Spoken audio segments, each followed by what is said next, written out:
আজও যারা মদিনায় গেছেন, মদিনার নবীর রওজা মোবারকের অংশ বাকি যে অংশটা মিম্বর, আর নবীর রওজার মাঝখান জায়গাটাকে বলে রাউজাতুম মির রিয়াজিল জান্নাহ।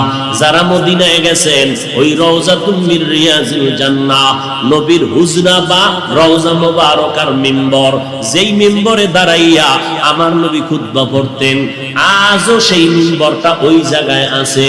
কিন্তু ইমাম সাহেব গিয়া আলাদা বারান্দায় গিয়া ইমামের মুসাল্লায় দাঁড়ায়, কিন্তু নবী যেখানে দাঁড়াইয়া খুতবা পড়তেন ওই জায়গাটা আছে। নবী বললেন রওজা আর ওই মিম্বরের মাঝখান জায়গাটা হলো জান্নাতের টুকরা। ওখানে যে কয়টা পিলার আছে পাথর দিয়া খচিত বাদাই করা, ওই পিলারের প্রত্যেকটা উপরে খুঁটির নাম লেখা আছে। একটা খুঁটির লেখা আছে সাতুনে আয়েশা রাদিয়াল্লাহু আনহা, কারণ ওই খুঁটির সাথে ট্যাগ লাগাইয়া আম্মা জান আয়েশা বেশি বেশি বেশি বেশি ইবাদত করতেন। আর একটা খুঁটির মধ্যে আছে সাতুনে উস্তুনে হান্নানা, এই খুঁটিটাই হলো খেজুর গাছওয়ালা খুঁটি।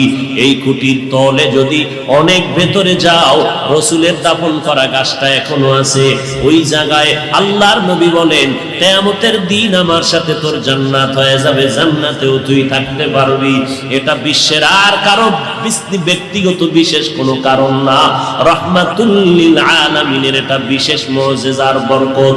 এরে নবীরা আসে, আল্লাহর নবী মুহাব্বতের সাথে ওই গাছটাকে দাফন করে দিলেন। একটা গাছ আমার নবীরে চিনতে পারলো, চেনার কারণে বিরহের বেদনায় কান্না করলো।